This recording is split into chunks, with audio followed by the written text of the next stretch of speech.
Hello and welcome. These are horse racing selections for Wednesday, the 10th of May. I am Flatcap Callum and I'm hoping you are all very, very well. Alrighty, what have we got? Wednesday, start of the Flatcap Callum week. How did I read it? I read it that it was probably a reasonable enough day, and I was thinking it was probably going to be a 15 quid, maybe 20 quid day. I've gone through the obvious handicaps. There was 3 at Gowran Park and 1 at Kempton. No, one it was Chester. There was 1 at Chester, 3 at Gowran Park. That were sort of more obvious, which were established horses in big field handicaps. I got 1 in each of them. I then found a couple of horses I like at a price in 3-year-old handicaps, which I've said many times is not my favoured, but I'm all right to go with them at a bigger price. There was a couple of bad each way races, and I liked one, didn't like the other, but I only liked one particular horse. So we've got that in there, and there must have been something else I found. I don't know. I'm looking.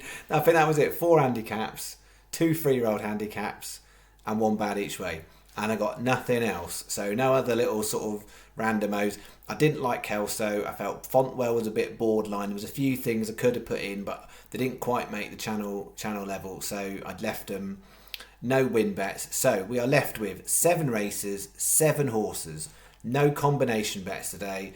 It's one of those rarities that doesn't happen very often on the channel where 7 horses, therefore for me 7 horses for channel converts to 2 lucky 15s, and I've got to make a decision about which horse goes in both. I could have chosen to put 2 horses in one race and I didn't. I like the horses I've got, so we've got 1 horse in both lucky 15s. What I've then done is each lucky 15 and it's got its own additional double on, in essence, the next best 2 in those races. So we're sort of tiered in that we've got a horse in both bets, number 1 pick. Then we've got the next 2 down in each bet, and then we've got 1 horse that's only in lucky 15 on its own with no extra double. They're the kind of the 7th and 8th picks. Hopefully that makes sense. So it is £10 after that long ramble. £10 is what we've got. 2 lucky 15s. That is it. 7 horses for you. What do we need to do before that? We need to review. We need a review of Sunday. I need to do anything in the comments as well. So the comments this week, Monday, I originally put 5 outsider risky ones in. Roscommon got abandoned. One was a non-runner, 18 to 1, then turned up, that was in a handicap, turned up today and won in a maiden at 7 to 4. So, I wouldn't have backed it at 7 to 4, but interesting. So it's pulled out. I thought it was going to run well in a handicap. That was way out, I think. We were left with 2 risky ones. And neither of them were any good on Monday. Then Tuesday, I just put up 1. I wasn't going to have a bet, to be honest, and I found 1 horse I liked, and genuinely it's the only horse I put money down on all day on Tuesday, the 5:15 Foss Lass. The name of the horse has completely escaped me now, but it almost won. It didn't get beaten far. 18 to 1 was the SP. 25s was the night before price, with a bit of Rule 4 on there. That was a nice enough pick. Then if we go back to Sunday, it was for the channel 10 on 14, 15 back. It was the each way bet. Really interesting. I was going to make a comment on this one. I was a bit gutted, to be fair. Legendary Day, it was a bit of a borderline pick. I was between 2 and the other one placed, and Legendary Day was a close enough 7th. So I was frustrated to have got the wrong one on the first one. Then Cracovia was the right value pick, but only was 4th, and that only counted for Sky Bet. So that was the big difference. That was frustrating. Then the 340 in the Guineas, Matilda Picotti, that was my number 1 pick, and was great. Ran 3rd. It was 33 to 1. You could have got 50s at the time of making the video. And then the 435 was a bit tight, to be fair. It was a tight call. And I went with New Hill, and in hindsight, I wasn't as happy as it. And I looked at some of the ones that placed, and I was like, I could have put them in. So, just being honest, I was frustrated because it was a place double for Sky users, only a single on Matilda Picotte for everybody else. But there was horses in both that 150 and 435 that I felt were gettable.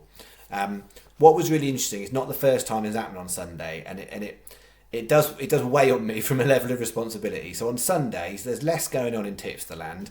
I generally put less bets on. There's not many people that are turning out accumulated bets. And I don't know. I've heard suspicion on the grapevine at points. There are places that replicate my bets or coincidentally have the same horses. I don't know. I've not seen that in the old days. I saw it a little bit, but apparently there's more established sources that's occurring in. Anywho, all I do know is that very coincidentally or not, the 4 horses that I had in this Lucky 15, I watched before the first race for a couple of hours, kept checking back because Paddy Power did his thing of. If anyone uses it, the most backed horses in the accumulator, and that one was springing up at like 500 times that those 4 horses have been backed. Bear in mind, I was not logged into the Paddy account, and I didn't place this bet myself on Paddy account, so it wasn't telling me anything about my own stuff. It was telling me these were the most popular 4 selections.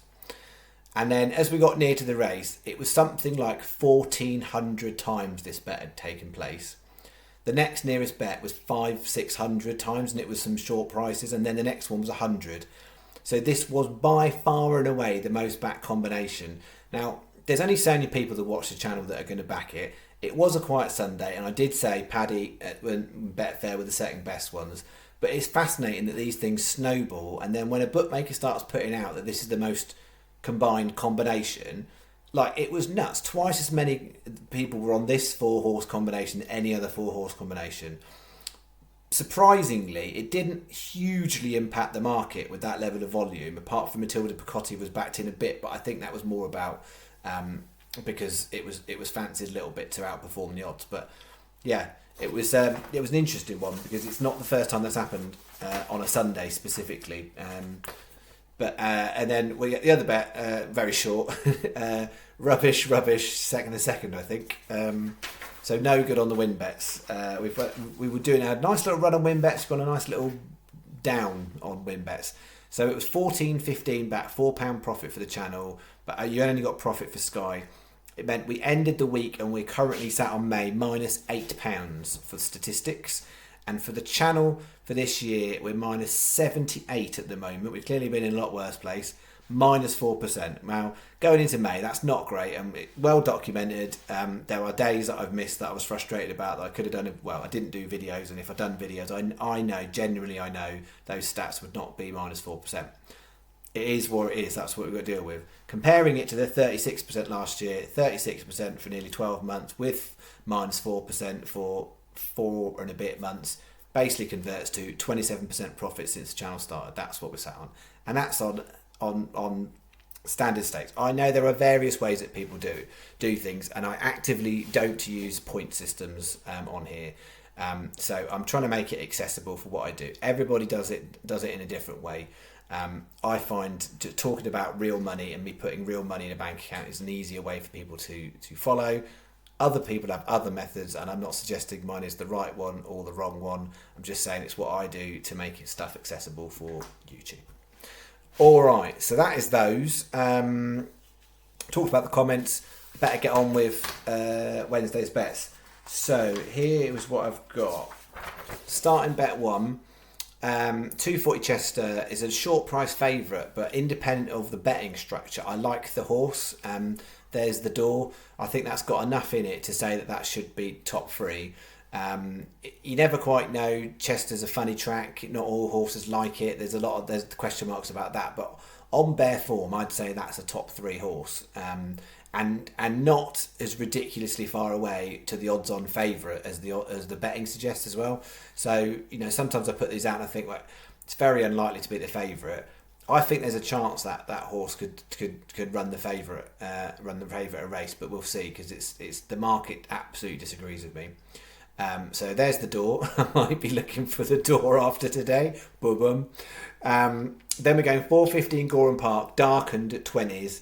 That's my horse for both bets. I've put it in both bets. I looked around between my 7 selections, and quite comfortably, that's the one I was most happy to put in both bets from a value perspective. I thought it was a decent shout.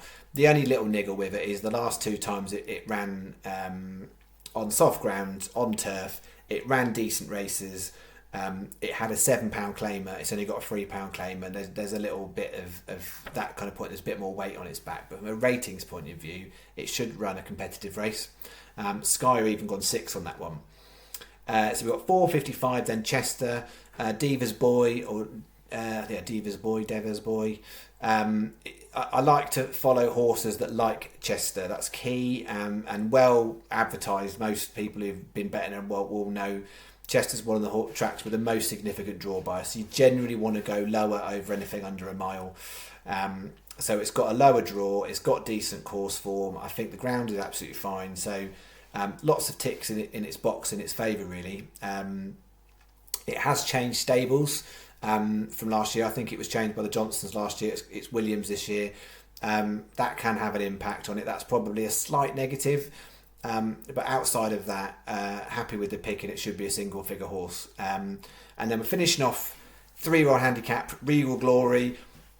Nice competitive race. I don't like these 3-year-old handicaps in terms of doing lots on them, but this one sticks out. It's unusually very consistent until its last run.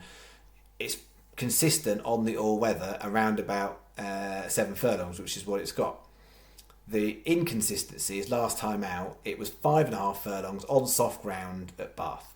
Very, very different kettle of fish to 7 furlongs on turf at Kempton. So you can write off that run. And then the other negative that this horse has got is the draw. So you generally want to be on a lower end of a draw at Kempton, under a mile, particularly if you've got a bigger field. So we've got, I think it's 14 runners, and I think it's drawn 13.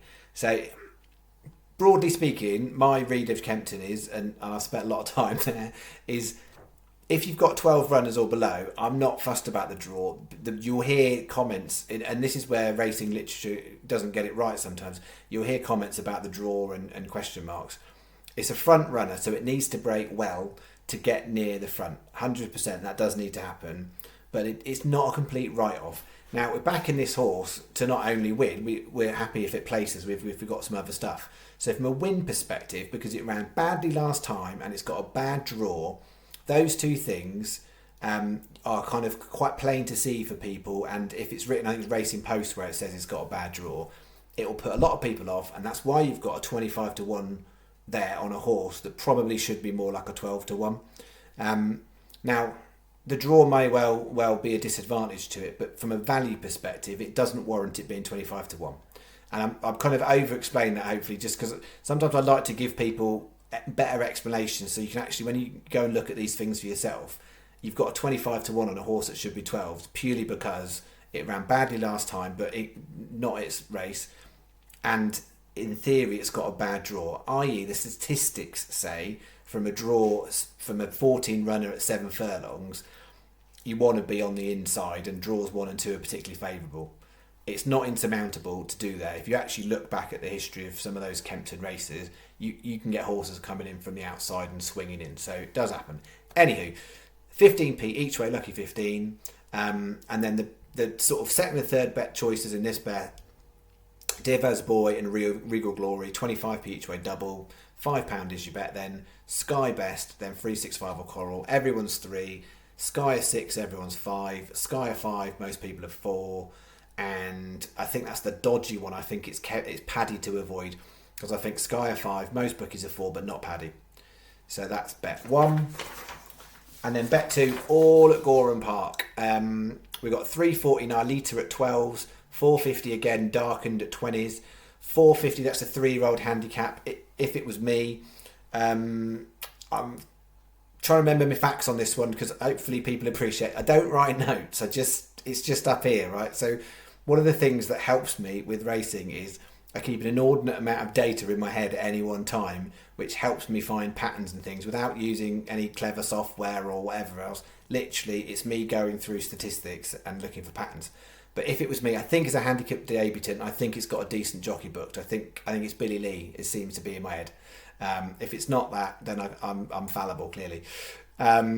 So that was that one, a nice enough price, because I think it's got Gowran Park ground, it's got Gowran Park experience, it's got soft ground experience, and it's got Billy Lee booked for handicap debut.